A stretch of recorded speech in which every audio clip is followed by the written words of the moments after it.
श्रीमन्महागणाधिपतये नमः। श्री सरस्वत्यै नमः। श्री गुरुभ्यो नमः।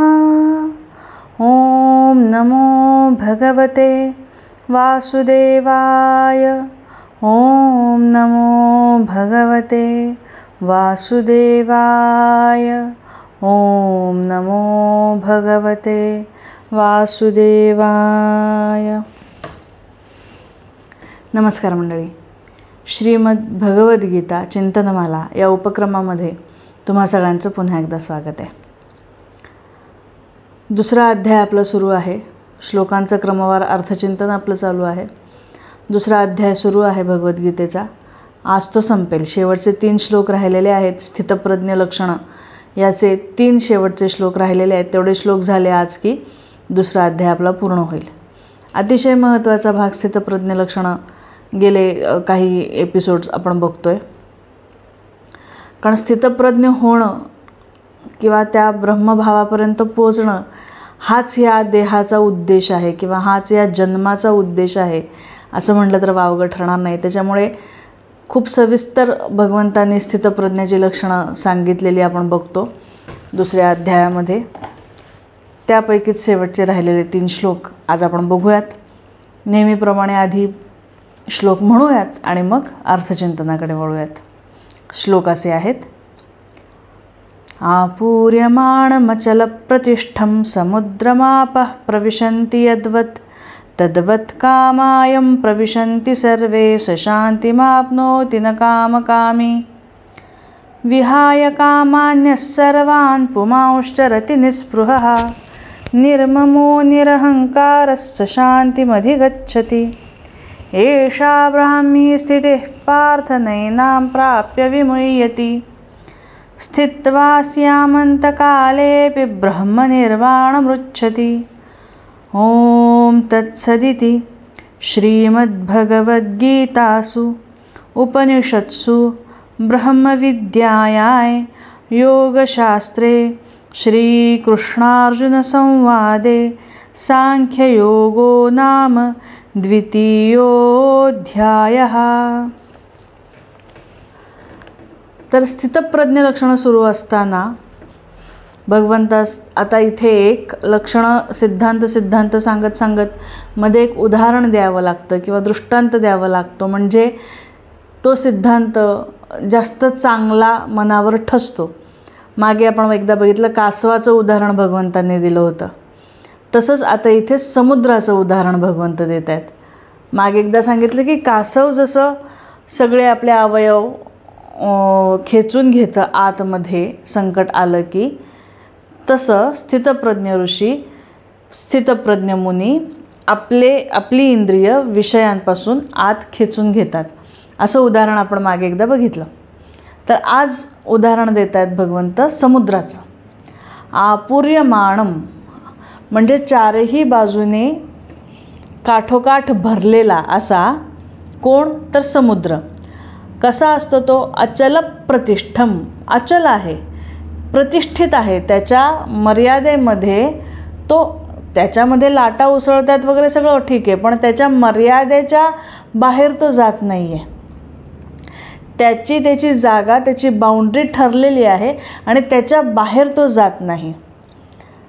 आपूर्यमाणम अचल प्रतिष्ठम समुद्रमापः प्रविशन्ति यद्वत्। यद्वत् म्हणजे ज्याप्रमाणे, आणि आपः म्हणजे पाणी, आणि प्रविशन्ति ज्याप्रमाणे नद्यांचं पाणी प्रवेश करतं समुद्रामध्ये। अनेक नद्यांचं पाणी समुद्रामध्ये प्रवेश करतं झालं तरीसुद्धा समुद्र कसा असतो? अचल प्रतिष्ठम, त्याच्या बाउंड्रीजमध्येच तो स्थित असतो।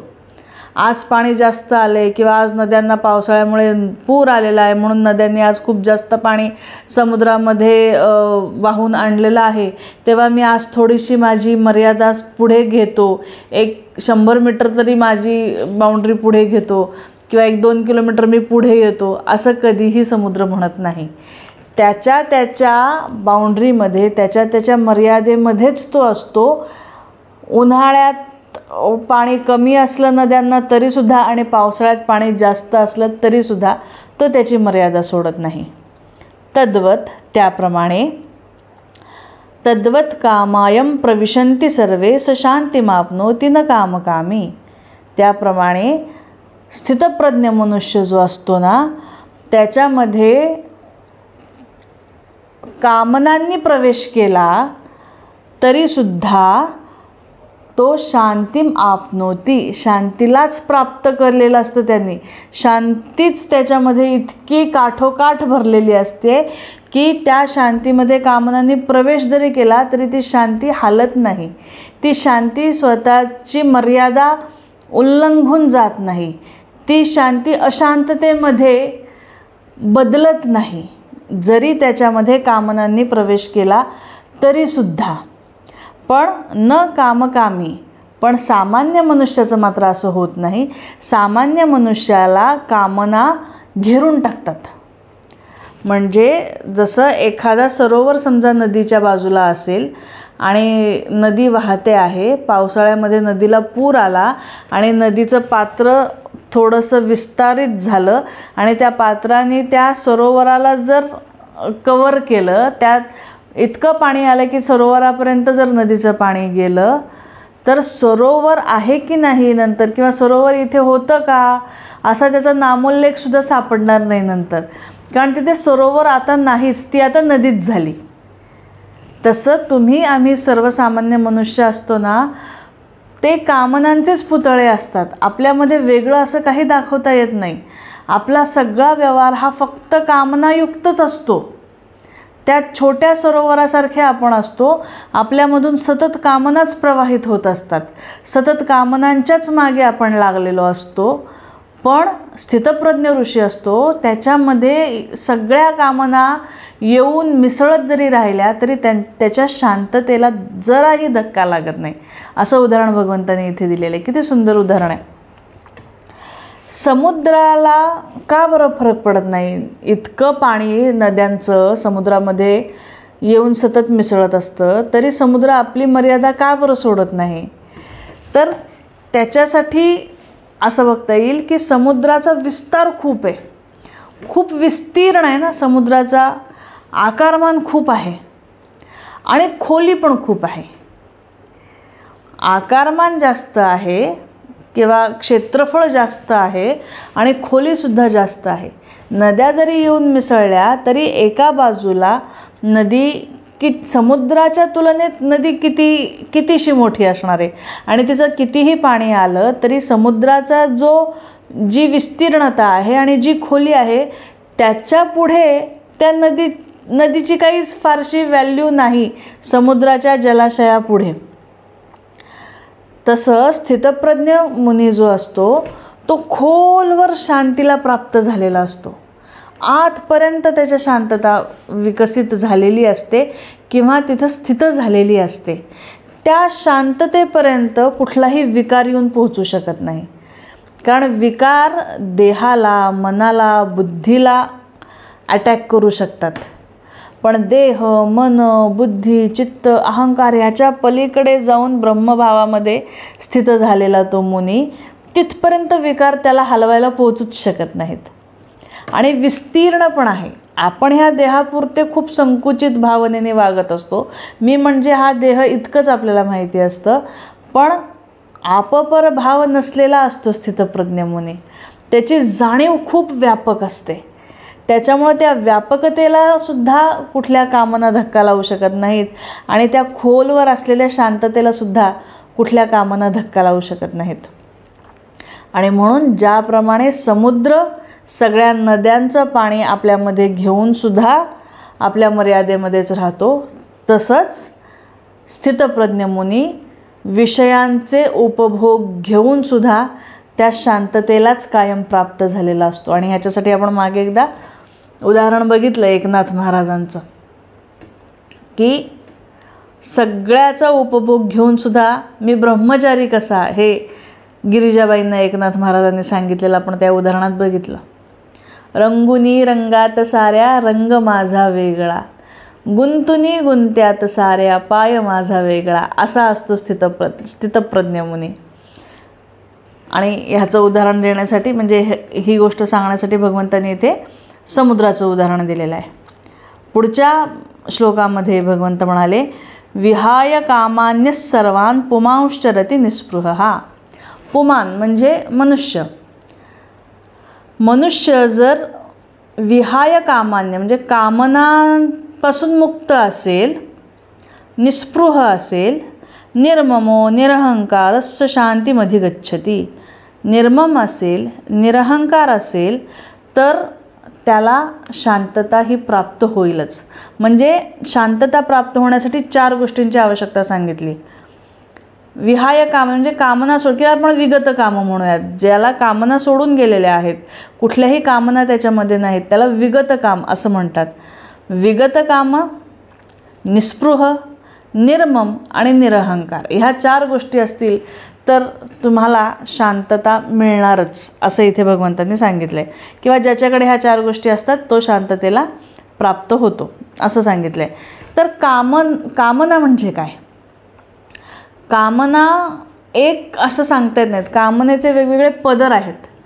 म्हणजे एखादी गोष्ट मला मिळावी असं मला जे वाटतं त्याला म्हणतात इच्छा.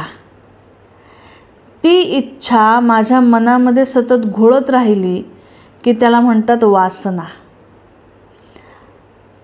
त्या इच्छेबर हुकूम मला त्या गोष्टी मिळवण्यासाठी मी जेव्हा अट्टाहास माझ्या मनामध्ये निर्माण होतो तेव्हा त्याला म्हणायचं आसक्ती.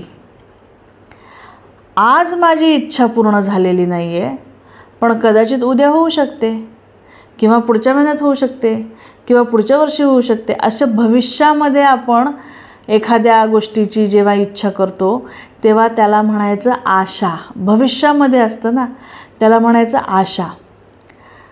एखादी गोष्ट मला हवी आहे, ती मला मिळाली की ती मला परत परत मिळत राहावी असं जे वाटतं त्याला म्हणायचं तृष्णा. एखाद्या गोष्टीची मला आवश्यकताच आहे, अगदीच ह्याच्याशिवाय माझं भागणारच नाही असं जे वाटतं त्याला म्हणायचं स्पृहा. माझी एखादी इच्छा माझ्या स्वबळावर जर मला पूर्ण करता येत नसेल तर मी इतरांकडून अपेक्षा करते की त्यांनी माझी ही इच्छा पूर्ण करावी. त्यांच्याकडून मला ही जी अपेक्षा आहे त्याला म्हणायचं याचना. ह्या सगळ्याला मिळून एकत्र कामना असं म्हणतात.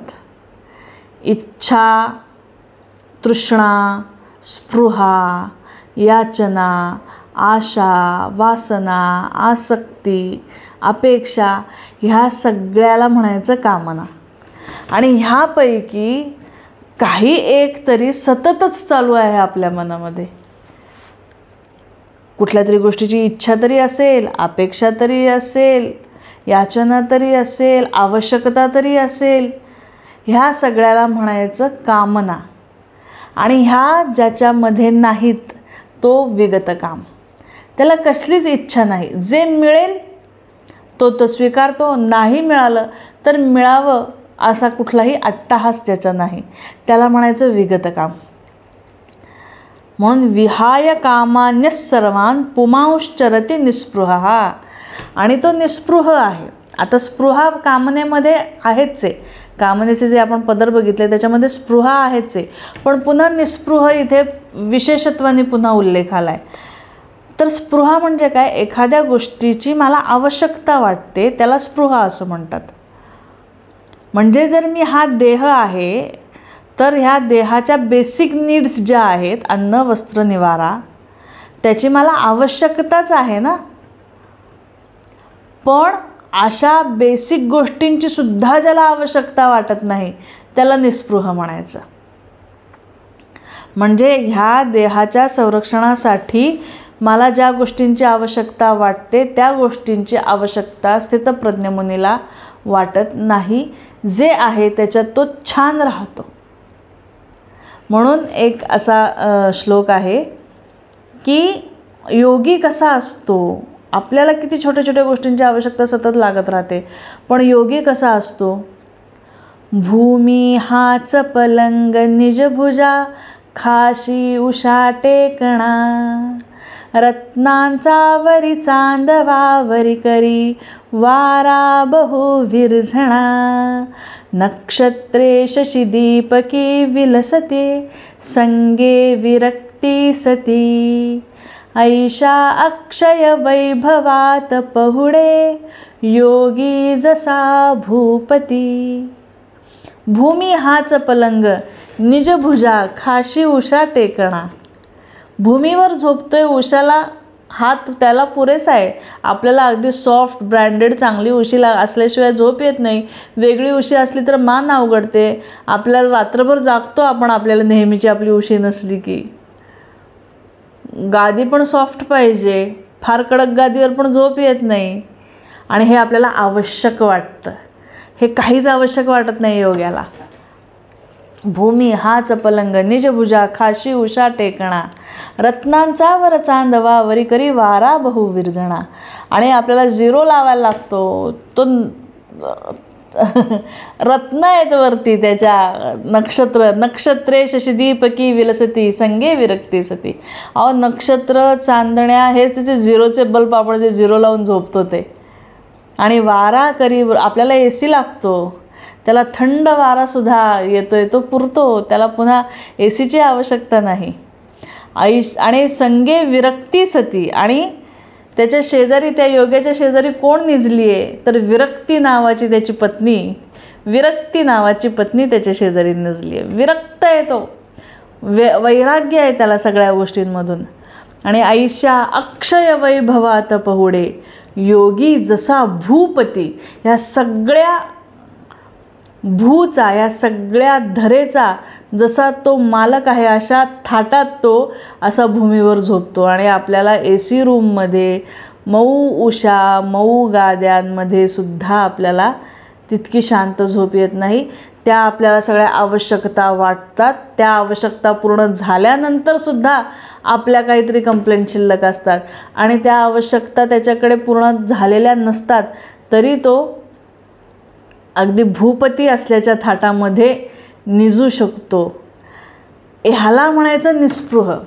बेसिक गरजांसाठी सुद्धा तो अडून राहत नाही, ह्याला म्हणायचं निस्पृह. आणि म्हणून कबीर असं म्हणतात की फिक्र सबको खा गई, फिक्र सबका पीर. पीर म्हणजे ईश्वर, भगवान. फिक्र सबको खा गई. काळजी प्रत्येकाला आहे ना, अगदी लहानात लहानापासून मोठ्यात मोठ्यापर्यंत सगळ्याला कुठली ना कुठली काळजी आहे. फिक्र सबको खा गई, फिक्र सबका पीर. जो फिक्र को फाका करे ताको नाम फकीर. ज्यांनी फिक्रच खाऊन टाकले, ज्यांनी काळजीलाच खाऊन टाकले, सगळ्यांना काळजीने खाल्ले आणि काळजीला ज्यांनी खाल्ले ना तो फकीर. आणि फकीर म्हणजेच निस्पृह. कसलीच आवश्यकता त्याला वाटत नाही. आणि जेव्हा अशी आवश्यकता वाटत नाही ना, तेव्हा ब्रह्मांडाचा हा नियम आहे की तुमच्या सगळ्या गरजा भागवल्या जातात. आपण तेवढा ब्रह्मांडावर, युनिवर्सवर विश्वास ठेवू शकत नाही. आपण आपल्या गरजांसाठी धडपडत राहतो, म्हणून मग आपल्याला कमतरता जाणवत राहतात. ज्यांनी असं सगळं सोडलं आहे ना, हे अस्तित्व त्याची काळजी घेतं असं म्हटलं जातं. पण ते अस्तित्व आपली काळजी घेतं आहे की नाही घेत एवढी बघण्याची सुद्धा डेअरिंग आपल्यामध्ये नाही. ती त्या फकीरामध्ये असते, ती त्या निस्पृह मुनीकडे असते. म्हणून विहाय कामान्य सर्वान पुमांश्चरती निस्पृह निर्ममो निरहंकारस्य शांतीमध्ये गच्छति. तो निर्मम आहे, तो निरहंकार आहे. आणि जो असा निर्मम असतो, निरहंकार असतो, निस्पृह असतो, विगतकाम असतो, त्यालाच शांततेचा लाभ होतो. आता निर्मम आणि निरअहंकार खूप महत्त्वाचे शब्द आहेत. अहंकार म्हणजे अहंता. मी कोणीतरी आहे हे मला वाटतंय ना कायम. मी आहे हे सगळ्यांनाच माहिती आहे. मी आहे याच्यामध्ये कोणालाही दुमत नाही, कोणालाही स्वतःच्या उपस्थितीबद्दल शंका नाही आहे. मी आहे का ही खात्री करायला मला दुसऱ्या कोणाची गरज लागत नाही. मी आहे ही पक्की खात्री मला आहे. पण मी टिंबटिंब आहे, फक्त मी आहे ह्याला म्हणायचं शुद्ध अहंकार. हा सगळ्यांनाच असतो. ब्रह्मभावामध्ये लीन होईपर्यंत मी आहे हा शुद्ध अहंकार प्रत्येकालाच असतो. पण मी कोण आहे ती जी मधली जागा आहे ना गाळलेली, तिथे आपण काय लिहितोय, काय म्हणतोय, काय समजतोय त्याच्यावर ठरतं की आपल्या अहंकारामध्ये किती भेसळ झाली आहे. शुद्ध अहंकार मी आहेच आहे, पण भेसळ किती झाली आहे. मी देह आहे, मी मन आहे, मी बुद्धी आहे, मी पैसेवाला आहे, मी गोरी आहे, मी काळी आहे, मी सेलिब्रिटी आहे, मी मंत्री आहे, मी खासदार आहे, मी शिक्षिका आहे, मी आणि कुणी आहे. हे जसं जसं जसं जसं जसं मलिनतेकडे जातो ना हा विषय, तशी तशी अहंकाराची मलिनता येत जाते. म्हणजे मलिनता काय म्हणायचं, कारण ते खरं आपण नाही आहोत, ते आपण फक्त मानतोय म्हणून त्याला मलिन असं म्हणायचं. कारण मी देह नाही याच्याबद्दल आपण अन्नमय कोशाचा जेव्हा विचार केला होता तेव्हा मी देह कसा नाही याच्यावर आपण बघितलं की देह एक क्षणसुद्धा टिकत नाही आणि जे क्षणभरही टिकत नाही त्याचं अस्तित्व मान्य करता येत नाही. मग जो देहाचं अस्तित्वच जर मान्य करता येत नाही तर मी देह नाही हे आपण अन्नमय कोशाच्या वेळेस बघितलं. लहानपणापासून खरं तर खूप कीर्तन प्रवचन ऐकणं झालं, खूप त्याचा लाभ मिळाला. आईवडिलांना आवड असल्यामुळे सततच कीर्तन प्रवचनं लहानपणापासून ऐकली गेली. कळायचं काही नाही. खूप वेळा हे ऐकलं की मी हा देह नाही, मी हा देह नाही. कळायचंच नाही लहानपणी. मी हा देह नाही म्हणजे काय? मी म्हणजे हा देहच आहे ना. जर हा देह नसेल तर मी कुठे आहे? माझं अस्तित्व काय आहे? माझं अस्तित्व ह्या देहामध्येच आहे. आणि मग हे कीर्तनकार बुवा असं का सांगतात की मी हा देह नाही? कळायचंच नाही. आणि मग एका कीर्तनात मी असं ऐकलं की आपण देह नाही हे कशावरनं ओळखायचं, ते बुवा सांगत होते. आपण देह नाही हे कशावरनं ओळखायचं म्हणाले, तर एखाद्या मनुष्याला पुरणपोळी खूप आवडते. अगदी पुरणपोळी घरात करायची झाली की तो अगदी हावऱ्यासारखा, म्हणजे बायकोला सांगतो की भरपूर करा, भरपूर पुरण घाल, उगाच एवढं तेवढं घालू नको, छान 2 दिवस पुरण पुरलं पाहिजे असं छान भरपूर कर, फ्रीजमध्ये ठेव आणि मला रोज सकाळ संध्याकाळ छान पोळ्या करून घाल, मला पुरणपोळी हवी. अगदी हावऱ्यासारखं तो पुरणपोळी खात असतो. आणि जेव्हा त्या मनुष्याचा मृत्यू होतो तेव्हा पुरणपोळी त्याच्या शेजारी जरी ठेवली तरी तो उठून ती पोळी खात नाही.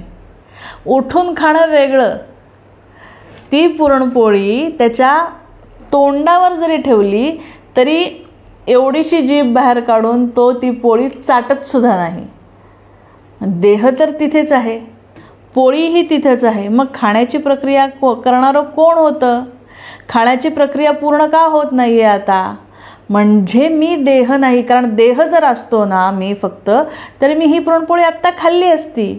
म्हणजेच खाणारा आत कोणीतरी वेगळा होता, तो आता नाही, म्हणून खाण्याची प्रक्रिया पूर्ण होत नाही आणि म्हणून मी देह नाही. असं उदाहरण त्यांनी जेव्हा सांगितलं मला इतका आनंद झाला, क्लिक झालं मला. ओके, मी देह नाही, कळलं. थेरॉटिकली कळलं, प्रॅक्टिकली निश्चितच नाही, पण थेरॉटिकली कळलं आणि मला फार आनंद झाला. तसंच अन्नमय कोशाचा जेव्हा आपण विचार करतो तेव्हा अजून डीप कळत गेलं. तसंच जेव्हा आपण हा पंचकोश विवेक आपला पूर्ण व्हायचा राहिलेला आहे, आपण फक्त अन्नमय कोशाबद्दलच बोललेलो आहोत, पुढच्या श्लोकांच्या प्रमाणे आपण बोलणार आहोत बाकीच्या कोशांबद्दल. जेव्हा हा पंचकोश विवेक आपला पूर्ण होईल ना, जेव्हा मी देह नाही, आता थेरॉटिकली कळलं मला की मी देह नाही, तसंच मला एकदा अभ्यास केल्यानंतर कळणार आहे की मी मन पण नाही. मन म्हणजे फक्त विचारांचा प्रवाह आहे. मन असं दाखवता येत नाही कुठे, त्याच्यामुळे मनाचं सुद्धा अस्तित्व नाही. मन म्हणजे माया सांगितलं आहे. मग मी देह नाही, मी मन नाही, मी बुद्धी नाही, हा सगळा विवेक जेव्हा केला जातो आणि हे सगळं जेव्हा बाजूला टाकत जातो, ह्या पंचकोशाला आपण नेती करत जातो आणि मग आत आपल्या ब्रह्मभावामध्ये जेव्हा स्थित होतो ना, तेव्हा मनुष्य निरहंकार होतो. कारण मी देह, मी मन, मी बुद्धी हे म्हणून जेव्हा आपण वागतो तेव्हा त्या विकारांचा आपल्यावर अटॅक होतो आणि त्याप्रमाणे आपल्या रिॲक्शन्स येतात. पण जो स्थितप्रज्ञ मुनी असतो ना, तो ह्या सगळ्याच्या पार गेलेला असतो आणि म्हणून तो निरहंकार झालेला असतो. आणि मी देह आहे, मी मन आहे, मी बुद्धी आहे, किंवा मी मंत्री आहे, किंवा अनेक काही आहे, ह्या सगळ्यातून तो बाहेर पडलेला असतो आणि फक्त मी आहे, फक्त अस्तित्वाची जाणीव त्याच्या ठिकाणी असते. आणि म्हणून त्याला निरहंकार असं म्हणायचं. कारण मी आहे ह्या गोष्टीला तो इतर कशाशीही कनेक्ट करत नाही आणि म्हणून त्याला तो निरहंकार झाला असं म्हणता येतं. पुढे अजून एक स्टेप अजून पुढे गेल्यानंतर मी सुद्धा निघून जातो आणि फक्त आहे उरतं. त्याच्या पुढे गेल्यानंतर आहे ही जाणीवसुद्धा संपते. जाणीव नेणीव भगवंती नाही, ती जाणीवसुद्धा संपते. तो ब्रह्मभाव, ती अजून पुढची पायरी झाली. पण स्थितप्रज्ञ मुनी ह्या सगळ्या खोट्या गोष्टींपासून तरी तो नक्कीच बाहेर आलेला असतो आणि म्हणून त्याला म्हणायचं निरहंकार आणि निर्मम. जेव्हा मी देह आहे हे मला माहिती आहे अशी माझी भावना आहे, तेव्हा ह्या देहाच्या अनुषंगाने येणाऱ्या व्यक्ती आणि वस्तू माझ्या आहेत असं मी म्हणते आणि म्हणून तिथे मम भाव निर्माण होतो. मम हे माझं आहे आणि त्याला म्हणायचं ममता. आपण व्यावहारिक भाषेमध्ये ममतेला सरळ सरळ प्रेम म्हणून मोकळे होतो, पण ममता आणि प्रेम ह्या दोन अत्यंत वेगळ्या गोष्टी आहेत. प्रेम जे असतं ना ते बांधून ठेवत नाही आणि ममता जी असते ना ती बांधून ठेवते. माझं एखाद्या व्यक्तीवर जर प्रेम असेल, व्यवहारात आपण म्हणतो की माझं अमुक अमुक ह्या व्यक्तीवर प्रेम आहे, तर ती व्यक्ती माझी व्हायला पाहिजे, कारण ती माझ्याबरोबर असली तरच मला आनंद मिळणार आहे, ती ममता. पण माझ्या एखाद्या व्यक्तीवर प्रेम आहे आणि ती व्यक्ती माझ्याबरोबर न राहता इतर कोणाबरोबर राहिली आणि सुखी राहिली तरी मला चालणार आहे, त्याला प्रेम म्हणायचं. ममता बांधून ठेवते आणि प्रेम तुम्हाला तुमच्या मनाप्रमाणे वागायला मोकळीक देते, तुम्हाला तुमची स्पेस देते. जेव्हा भरत भेटीचा प्रसंग घडला रामायणामध्ये, चित्रकूटावर भरत आलेले आहेत रामांना परत घेऊन जायला, तीनही माता सोबत आलेल्या आहेत आणि कौसल्या माता बसलेल्या आहेत आणि सीता मातोश्री त्यांचं चरणसेवा करतायत, पाय दाबतायत. आणि तेव्हा दोघीच पर्णकुटीमध्ये आहेत आणि कौसल्या माता विचारतायत सीतामाईंना की इतके दिवस झाले तुम्हाला अयोध्या सोडून, माझी एकदा तरी आठवण काढली का गं रामाने? तर सीता मातोश्री असं उत्तर देतात की तुम्ही असं का विचारताय, ही शंका तुमच्या मनात का आली? तुम्हाला माहिती आहे ना त्यांचं तुमच्यावर किती प्रेम आहे. ते म्हणाले प्रेम आहे गं, पण तो निर्मम आहे, म्हणून त्याला माझी आठवण आली नसेल असं मला वाटतं, कारण तो निर्मम आहे. प्रेम आणि ममता हे खूप वेगळं आहे. आपण एखादा कुत्रं मांजर आपल्याला आवडतं म्हणून आपण घरी आणतो, त्याच्या गळ्यात पट्टा बांधतो आणि त्याला खुंटीला बांधून ठेवतो आणि आपण म्हणतो आपलं त्याच्यावर प्रेम आहे. आपण त्याचं स्वातंत्र्य हिरावून घेतो आणि ते खूप छान आहे पिल्लू, ते मला खूप आवडलं म्हणून त्यांनी सतत माझ्याजवळच राहावं, हा माझ्या ममतेचा अट्टहास असतो आणि म्हणून मी त्याचं स्वातंत्र्य, बाहेर फिरणं, इतर कुत्र्यांमध्ये त्याचं फिरणं, प्रत्येकाला आपल्या प्रजातीमध्ये राहायला आवडतं ना. उद्या आपण जंगलात गेलो आणि एखाद्या माकडाच्या कळपाला आपण आवडलो आणि म्हणून त्यांनी आपल्या गळ्यात पट्टा घालून त्याच्यामध्ये नाही तू आम्हाला खूप आवडलंस आणि आमच्यामध्ये राहा, आम्ही तुझी सगळी काळजी घेऊ, तुला जे खायला प्यायला पाहिजे ते देऊ, पण तू आमच्यामध्ये राहा, नाही ना होणार. प्रत्येकाला आपल्या प्रजातीमध्ये राहणं, आपलं फ्रीडम उपभोगणं फार महत्त्वाचं असतं. पण आपण प्रेमाच्या नावाखाली आपण त्याला बंधनात टाकतो. ती खरं तर ममता असते, ते प्रेम नसतं. प्रेम जे असतं ना ते समोरच्याला मोकळीक देतं. भरत भेटीच्याच प्रसंगामध्ये असं झालेलं आहे की सगळ्यांच्या सगळ्या गोष्टींना इतकी तर्कशुद्ध उत्तरं दिलेली आहेत रामांनी अयोध्येमध्ये परत न जाण्याबद्दल. प्रत्येकाने एक एक एक एक मुद्दा समोर ठेवावा आणि रामांनी तो कसा योग्य नाही आहे आणि मी परत येणं कसं योग्य नाही आहे अत्यंत तर्कशुद्ध पद्धतीने पटवून द्यावं. असं पटवून द्यावं की समोरचा निशब्द व्हावा. सगळ्या गोष्टी तर्काने रामांनी इतक्या सुंदर पटवून दिलेल्या आहेत आणि सांगितलं आहे की बघा असं असं आहे, शास्त्र असं सांगतं, धर्म असं सांगतो, नीती असं सांगते, तर मी ह्याच्या विरुद्ध कसं वागू आणि म्हणून मी अयोध्येत परत येऊ शकत नाही. इतकं लॉजिकल सगळं सांगितलं. पण भरतही ऐकायला तयार नाही. भरत हट्टच करून बसला की मी रामांना परत घेऊन जाणार. आणि म्हणून जनकाला सांगितलं, राजा जनकाला असं सांगितलं की आता तुम्ही ह्या दोघांचे सासरे आहात. दशरथ महाराज आता हयात नाहीत, तेव्हा तुम्हीच यांचे धर्मपितासुद्धा आहात, तुम्ही यांचे सासरेसुद्धा आहात, तुम्हीच आता एक कुटुंबातला ज्येष्ठ व्यक्ती म्हणून ह्या गोष्टीवर तुम्ही आता तोडगा काढा. आणि रामाला आणि भरतांना विचारलं की जनक जे निर्णय देतील ते तुम्ही दोघं मान्य करणार का? दोघांनी सांगितलं हो, जे काही निर्णय देतील जनक महाराज ते आम्ही मान्य करू, आम्ही त्याच्या विरुद्ध एक शब्दही बोलणार. रामांनी सांगितलं की मी कुठलंही लॉजिक कुठलंही तर्क काही देणार नाही, जनक जे सांगतील ते ऐकून मी मोकळा होईन. आणि असं झाल्यानंतर जनक न्यायनिवाडा करायला बसले आणि जनकांनी सांगितलं की रामांनी जे काही धर्म सांगितली, नीती सांगितली, हे सगळं अगदी योग्य आहे.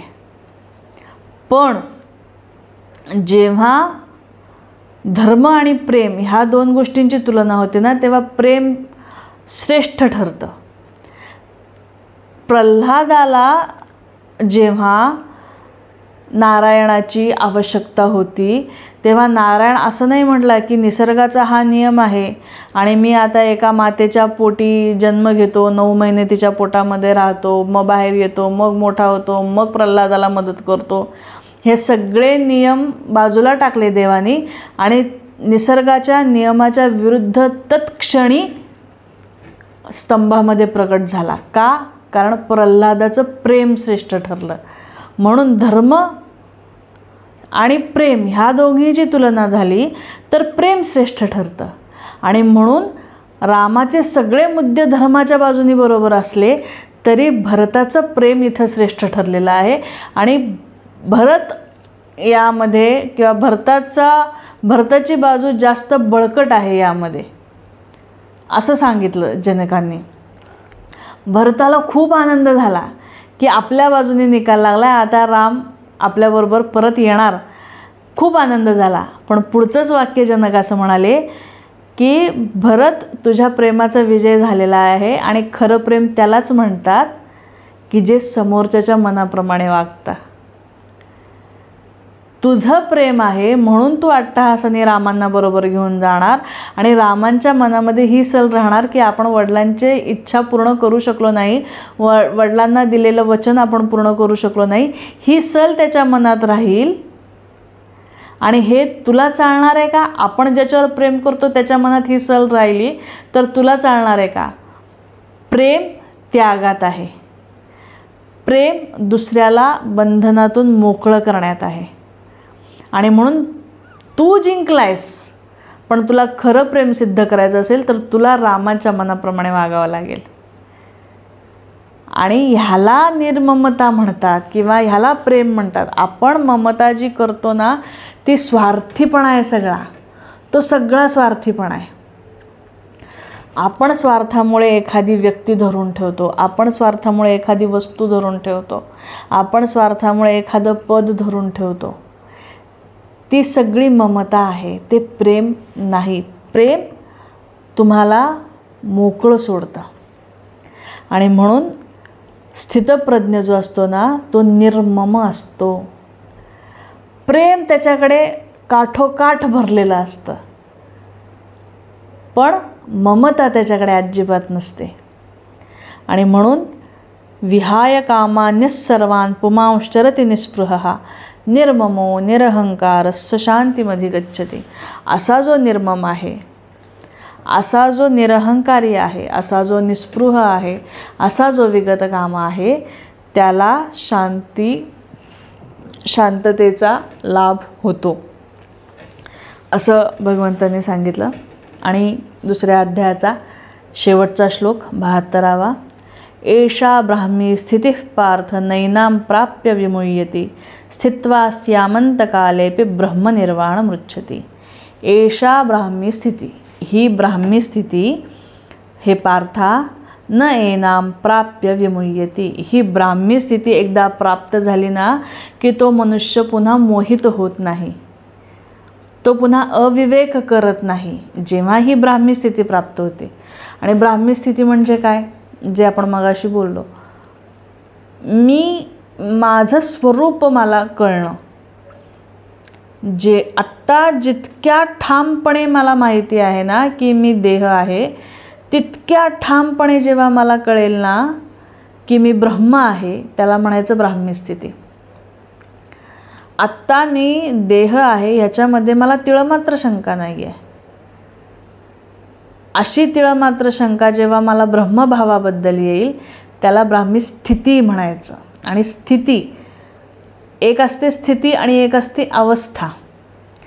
अवस्था बदलू शकते, म्हणजे ह्या देहाच्या अवस्था आहेत. बाल्यावस्था आहे, तारुण्य अवस्था आहे, वार्धक्य अवस्था आहे. अवस्था बदलतात. किंवा मनाची सुद्धा अवस्था आहे, सुखाची अवस्था आहे, दुःखाची अवस्था आहे. ह्या अवस्था बदलत राहतात. भौगोलिकसुद्धा दिवस आहे, रात्र आहे. पण स्थिती जी असते ना, जी कधीही बदलत नाही, त्याला स्थिती असं म्हणतात. जेव्हा तुम्ही ब्राह्मी स्थितीला पोहोचाल, म्हणजे एकदा तुम्ही ब्रह्मभावामध्ये स्थित झालात, आत्ता आपण देहभावामध्ये स्थित आहोत, तो जाऊन जसं समर्थ म्हणाले देहबुद्धी त्या आत्मबुद्धी करावी, तो देहभाव जाऊन जेव्हा आपण आत्मभावामध्ये स्थित होऊ, जेव्हा स्वतःच्या रूपामध्ये स्वरूपामध्ये आपण स्थित होऊ, त्याला म्हणायचं ब्राह्मी स्थिती. एकदा मी ब्रह्म आहे हे मला कळलं की मग पुन्हा मी मोहग्रस्त होत नाही ह्या संसारामध्ये. ते जेव्हा कळणं दृढ होईल तेव्हाची ही अवस्था आहे. एक मुलगा होता, लहानपणी आईवडिलांबरोबर प्रवासात गेलेला असताना तो हरवला. आईवडिलांनी खूप शोधलं पण तो मिळाला नाही. तो हरवला गावामध्ये कुठेतरी, परक्या गावाला गेले होते तिथे. लहान होता, काही कळत नव्हतं त्याला. असंच कोणीतरी सांभाळलं, कधी कोणी काही खायला दिलं खाल्लं, कोणी कपडे दिले घातले. असेच काही दिवस गेले. लहान मूल याच्या त्याच्या दयेवर जगत राहिलं. आणि एक दिवस ते वडील त्या गावात पुन्हा गेले आणि त्यांना त्यांचा तो मुलगा सापडला आणि ते त्याला घरी घेऊन आले. आणि घरी आल्यानंतर त्या मुलाला कळलं की आपले वडील तर ह्या गावचे राजे आहेत. आता जर माझे वडील राजे आहेत तर आत्तापर्यंत मी जगण्यासाठी जे याचना केली, कधी कोणाकडे खाण्यासाठी मागितलं, कधी कोणाकडे कपडे मागितले, मी ज्या अशा अत्यंत दरिद्री अवस्थेमध्ये जगलो, तसं जगायची आता मला आवश्यकता नाही. कारण आता मी कोण आहे, आता मी राजकुमार आहे. आता एकदा तो राजकुमार आहे हे त्याला पक्कं कळलं की त्याला पुढच्या जेवणाची भ्रांत राहणार आहे का. आता मी संध्याकाळच्या जेवणासाठी कोणाकडे भीक मागू असं त्याला लक्षात येणार आहे का, हे त्याच्या डोक्यात तरी राहील का हा विषय. का, कारण आता मला पक्कं ठाऊक आहे की मी राजकुमार आहे आणि मला अन्न वस्त्र निवारा ह्याची काळजी करायची आता आवश्यकता नाही. तसं जेव्हा मला हे पक्कं कळतं की मी देह मन बुद्धी नाही, मी ब्रह्म आहे, तेव्हा मी पुन्हा मोहित होण्याचा प्रश्नच उद्भवत नाही. कारण मोह फक्त देह मन बुद्धी इथपर्यंतच काम करतं, चित्तापर्यंत जातो. पण ब्रह्मस्थितीमध्ये मोहाचा स्पर्शसुद्धा नाही आहे. एकदा त्या स्थितीमध्ये गेल्यानंतर पुन्हा मनुष्य मोहित होत नाही. म्हणून एषा ब्राह्मी स्थिती पार्थ नैनां प्राप्य विमुह्यति स्थित्वा स्यामन्तकालेऽपि ब्रह्मनिर्वाणमृच्छति. स्थित्वा अस्याम अंतकाले अपि. ह्या स्थितीमध्ये अंतकाळी जरी तुम्ही स्थित झालात ना, अगदी आयुष्याच्या शेवटी, अगदी देहपतन होण्याच्या वेळी जरी तुम्ही ह्या ब्राह्मी स्थितीला प्राप्त केलं ना, तरी ब्रह्मनिर्वाणम रुच्छती, तरी तुम्ही ब्रह्मनिर्वाण ह्या पदाला पोचाल किंवा ब्रह्माकार तुम्ही व्हाल. अगदी देहपतनाच्या वेळी जरी तुम्हाला ह्या ब्राह्मी स्थितीचा अनुभव आला तरी. पण ब्राह्मी स्थितीचा अनुभव इतका सहज नाही आहे ना की हां ठीक आहे आपण त्यावेळेला आला तरी चालणार आहे ना, मग आता निवांत जगून घेऊ आणि त्यावेळेला आपण ब्राह्मी स्थितीचा अनुभव घेऊ आणि आपण मोकळे होऊ, असं होत नाही. थिअरॉटिकली आपल्याला कळलं तरीसुद्धा प्रॅक्टिकली आपल्याला तिथे दृढ व्हावं लागतं. मी देह नाही हे थेअरीने कळलं मला. पंचकोश विवेक जेव्हा आपण अभ्यासून पूर्ण करू तेव्हा थेअरॉटिकली आपल्याला व्यवस्थित कळणार आहे की मी अन्नमय कोश नाही, मी प्राणमय कोश नाही, मी मनोमय कोश नाही, हे सगळं कळणार आहे थेअरॉटिकली. पण त्याचा अनुभव जेव्हा सतत त्याचा अभ्यास करू तेव्हा अधूनमधून त्याची कधीतरी आपल्याला एक झलक मिळते. आणि सतत अभ्यास, सतत सराव त्या स्थितीमध्ये राहण्याचा जेव्हा तुम्ही कराल तेव्हा कधीतरी एकदा तुम्हाला तिथे दृढ होता येईल. पटकन केलं होतं एका क्षणातच, पण तो क्षण येण्यासाठी आधी अभ्यास करावा लागतो. म्हणजे जसं पेपर तुम्ही उत्तम लिहिलात की तुम्हाला अगदी छान सगळे मुद्देसूद अभ्यास करून तुम्ही सगळे प्रश्न छान सोडवले की झालं, तुम्हाला पैकीच्या पैकी मार्क मिळाले. पण मुद्देसूद पेपर सोडायला आधी वर्षभर अभ्यास करावा लागतो. अंतकाळी आपल्याला ब्राह्मी स्थितीचा अनुभव यायचा असेल तर आयुष्यभर त्याचा विचार केला पाहिजे, त्याचं मनन केलं पाहिजे, त्याचं चिंतन केलं पाहिजे. तिथपर्यंत कसं पोचता येईल ह्याचा सतत ध्यास लागला पाहिजे. तेव्हा कदाचित अंतकाळी ती स्थिती येऊ शकते. कदाचित येईलच असं नाही, कदाचित येऊ शकते. त्याच्यामुळे अंतकाळी जरी ब्राह्मी स्थितीचा अनुभव आला तरी तुम्ही ब्रह्माकार व्हाल असं जरी असलं तरी सराव, अभ्यास आयुष्यभर करायचा आहे. आणि अभ्यासाचं महत्त्व आपण बघणार आहोत पुढे. अनेकदा भगवंतांनी अर्जुनाला सांगितले अभ्यास, ह्या गोष्टीचा अभ्यास कर, त्या गोष्टीचा अभ्यास कर, ह्या स्थितीचा अभ्यास कर, असं सतत भगवंतांनी सांगितलेलं आहे. त्याच्यामुळे अभ्यासाला पर्याय नाही. अभ्यास म्हणजे जे काही आपण चिंतन करतोय तिथे स्थित होण्यासाठी एक प्रकारचा सराव करणे. आणि म्हणून जेव्हा असा सगळा सराव करून ब्राह्मी स्थितीला प्राप्त होतो मनुष्य की ह्या देहाचं काम झालं, ह्या उपकरणाचं काम झालं. आणि म्हणून जेव्हा ह्या ब्राह्मी स्थितीचा अनुभव तुकोबांना आला तेव्हा तुकोबा असं म्हणतात, याजसाठी केला होता अट्टाहास, याजसाठी केला होता अट्टाहास, शेवटचा दिस गोड व्हावा, शेवटचा दिस गोड व्हावा, याजसाठी केला होता अट्टाहास, याजसाठी केला होता अट्टाहास, होता अट्टाहास, होता अट्टाहास, याजसाठी केला होता अट्टाहास, शेवटचा दिस गोड व्हावा. तो शेवट गोड व्हावा म्हणून आयुष्यभर परमार्थ चिंतन करायचं आहे. तो शेवट गोड व्हावा म्हणून आयुष्यभर सराव करायचा आहे. आणि म्हणून एषा ब्राह्मी स्थिती पार्थ नैनाम प्राप्य विमुह्यति, स्थित्वा स्यामंतकालेपि ब्रह्मनिर्वाणमुच्यते. असं जेव्हा हे स्थितप्रज्ञाची सगळी जी लक्षणं सांगितलेली आहेत अशा सगळ्या लक्षणांवर आपण चिंतन करू, मनन करू आणि त्या गोष्टी आपल्यामध्ये कशा येतील ह्याच्यासाठी प्रयास करू, तेव्हा शेवटच्या दिवसापर्यंत तरी कदाचित काही आपण प्रगती करू शकू. आणि म्हणून असा दुसरा अध्याय आपला संपलेला आहे. स्थितप्रज्ञांची लक्षणं पूर्ण झालेली आहेत. ओम तत्सदिती श्रीमद्भगवद्गीतासु उपनिषत्सु. आणि म्हणून अशा पद्धतीने श्रीमद्भगवद्गीतेमधला उपनिषदांमधला ब्रह्मविद्या ज्याच्यामध्ये सांगितले आहे, ब्रह्मविद्या या योगशास्त्रांमध्ये जे सांगितलेलं आहे, तसं श्रीकृष्णार्जुन संवादे सांख्ययोगो नाम द्वितीयोध्याय. श्रीकृष्ण आणि अर्जुनांचा संवाद असलेला सांख्ययोग नावाचा हा दुसरा अध्याय इथे पूर्ण झाला. खूप महत्त्वाचा अध्याय आहे हा, खूप मोठाही आहे आणि मोठा संख्येने सुद्धा मोठा आहे, ज्ञानाने सुद्धा मोठा आहे, आवाकासुद्धा मोठा आहे, विषयसुद्धा खूप महत्त्वाचे आणि मोठे विषय याच्यामध्ये कवर केलेले आहेत. त्याच्यामुळे तसा अवघड, हेवी, फुल्ली लोडेड असा अध्याय, दुसरा अध्याय आपण पूर्ण केलेला आहे. खूप छान श्लोक आलेले आहेत. ह्याचं सतत चिंतन मनन करत राहूयात.